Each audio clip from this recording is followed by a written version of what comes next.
अगर इनको लगता है कि हम न्यूक्लियर बॉम्ब फोड़ देंगे ईरान के ऊपर, पर ईरान भी रिटेलिएट कर सकता है with nuclear bombs, then it's a problem.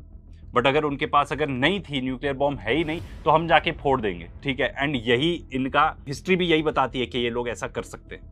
ऐसा किया तो मैं वैसा करूंगा। तुमने मेरी ऑयल रिफाइनरीज हिट करी, अब मैं आसपास के रीजन की ऑयल रिफाइनरीज को हिट करूंगा, आसपास की एनर्जी फैसिलिटीज है उनको हिट करूंगा, मैं स्ट्रेट ऑफ हॉर्मुज बंद करूंगा। ये जो चीज़ बोलता है वो करता है। तो अगर मान लो ऐसा हो जाता है तो यूएई की इकोनॉमी को क्या होगा? अस्सलाम वालेकुम दोस्तों, उम्मीद आहे त तव्हां सभु ठीकु हूंदो। सिंधी रिएक्शन वीडियो में आऊं अव्हांखे भलीकार चवां थो। अचो त अॼु जे वीडियो जे तरफ़ हलूं। अॼु असां ॾिसंदासीं त ईरान ऐं इसराइल जे विच में जेको जंग पियो हले उन जी छा अपडेट आहे। अचो त वीडियो ॾिसूं। हर बार हम ये सोचते हैं कैसे चालू करें, एंड हर बार बताते हैं कि एस्केलेशन पर एस्केलेशन हो ही जा रही है, एंड अब अल्टीमेट एस्केलेशन हो चुकी है। ऐसा लगता है न्यूज देख के कि ट्रंप ने, ये भुद्दू बेवकूफ बुढ़ाऊ आदमी, manipulated by the Zionist, compromise by the Zionist, इसने डिसाइड कर लिया है कि ग्राउंड इन्वेजन करेंगे ईरान का। बिल्कुल भी जोक नहीं है। आओ इसको डिस्कस करते हैं। तो 82nd एयरबोर्न डिवीजन को तैयार किया जा रहा है भेजने के लिए। इनफैक्ट रास्ते में ही हो सकते हैं वो। 3 वॉरशिप्स हैं, 2200 मरीन्स हैं। इसके अलावा एक 11th मरीन एक्सपेडिशनरी यूनिट है जिसमें अगेन मरीन्स हैं साथ में, एंड यूएसएस बॉक्सर है, एन एम्फिबियस असॉल्ट शिप, ठीक है। तो ये बहुत सारे शिप्स भेजे जा रहे हैं, मरीन्स भेजे जा रहे हैं, थाउजेंड्स ऑफ मरीन्स ही भेजे जा रहे हैं। लाखों शायद लगें इनके ऑपरेशंस के लिए, बट थाउजेंड्स की बात हो रही है। इसके अलावा अपाची हेलीकॉप्टर्स भेजे जा रहे हैं, A-10 वॉरथॉग्स भेजे जा रहे हैं, ठीक है। तो ये सब पूरी तैयारी इसलिए की जा रही है ताकि ग्राउंड ट्रूप्स भेजे जाएं। तो भाई कुछ सवाल उठते हैं। सबसे पहले तो क्या ये सब प्लानिंग में नहीं था? बिल्कुल भी नहीं था। अगर प्लानिंग में था तो इसको बाद में क्यों एकदम ऐसे अफरा तफरी में मरीन्स की मूवमेंट हो रही है? क्योंकि ये रिपोर्ट आ रही है कि जितने भी ये मरीन्स थे, ये लोग कोई अपनी अलग ही एक्सरसाइज कर रहे थे। देन सडनली दे डिसाइडेड कि नहीं, ये एक्सरसाइजेस कॉल ऑफ करो, अब इनको यहाँ पे हमको भेजना पड़ेगा, मरने के लिए भेजना पड़ेगा, according to a lot of experts. तो ये ग्राउंड ट्रूप्स जाके करेंगे क्या? 2 ऑप्शन हो सकते हैं। सबसे पहले तो ऑक्यूपाई करना या ब्लॉकेड करना ईरान के खर्ग आइलैंड का। अब ये खर्ग आइलैंड वही है जिसको ऑलरेडी यूएस अटैक कर चुका है। वहाँ पे according to them military targets को हमने स्ट्राइक किया। वहाँ पे ऑयल फैसिलिटीज़ भी है जिससे reportedly 90% of Iran oil handle होता है, वहाँ से एक्सपोर्ट होता है। अब इनको लगता है कि हम उसको कैप्चर कर लेंगे किसी तरह, तो basically we will put a choke hold on Iranian shipping. Negotiation में हमारा हाथ बहुत ही ऊपर हो जाएगा। Then we will be able to sort of see कि भाई बातचीत करके ये वॉर कैसे खत्म करें। अब ये लोग कह रहे हैं कि भाई 1-2 महीने और लगेंगे हमें ईरानियंस का दम तोड़ने के लिए, क्योंकि स्ट्रेट के आसपास जितनी ईरान की फोर्सेज हैं उसको ऐसा बम फोड़ेंगे, वहाँ पे ऐसे बम फोड़ेंगे कि बेसिकली वो वीकन हो जाएंगे, एंड देन हम जाके खर्ग आइलैंड ले पाएंगे। अगर मैं एग्जैक्टली जो वर्ड्स यूज़ किए गए हैं वो इस्तेमाल करूँ तो वो कह रहे हैं then we will get them by the balls and use it for negotiations. Balls तो अभी आपकी पकड़ी हुई हैं, ठीक है। तो ये सब पूरी प्लानिंग चल रही है अमेरिका की।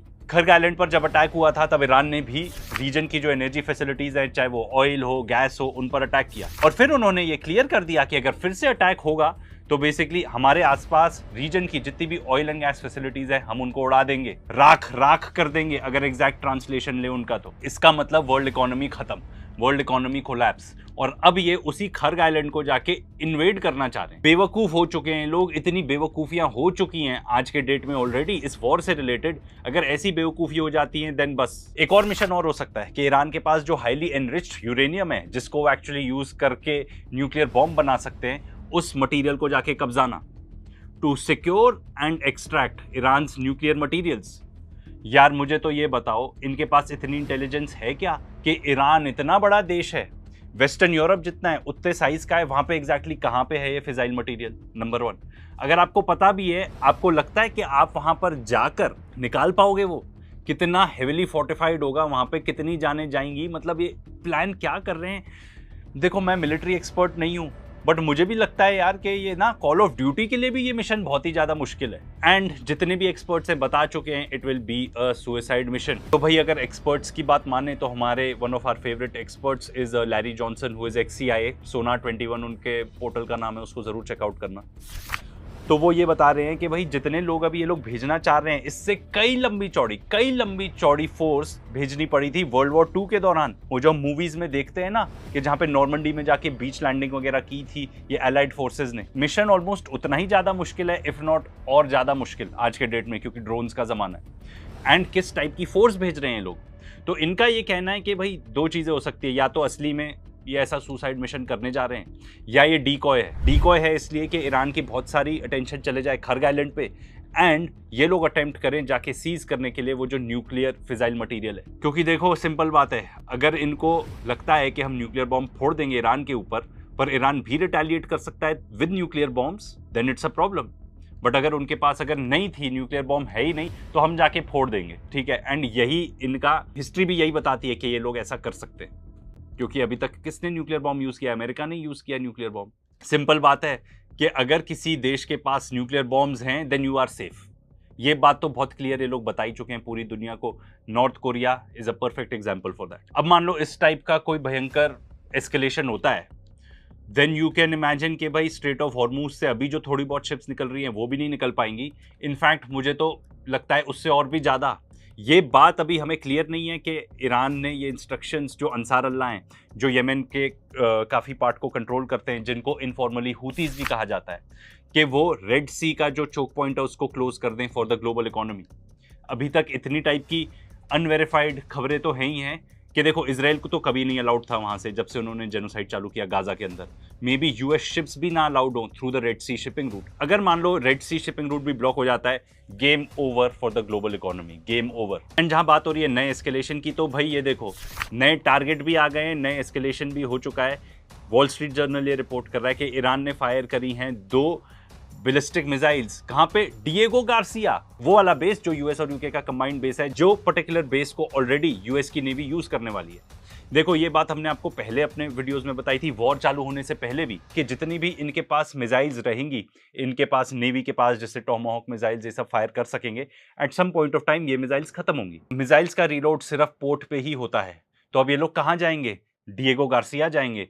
तो ऑफकोर्स ईरान को लगता है कि अगर हम डिएगो गार्सिया को ही निपटा दें, जो कि आज के डेट में कोई बहुत बड़ी बात नहीं है, गिवन के आसपास जितने यूएस बेसिस थे वो तो निपटा ही चुके हैं लोग। एटलीस्ट ये नहीं कह सकते कि पूरी तरीके से खत्म हो गए, बट डीकमीशन तो हो ही गए हैं। तो फिर डिएगो गार्सिया भी कौन सी बड़ी बात है?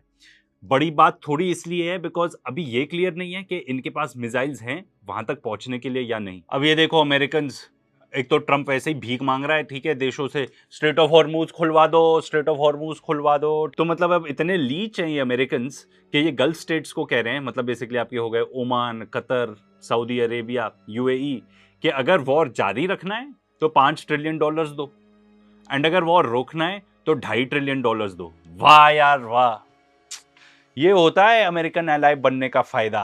इंडिया को भी देख लेना चाहिए।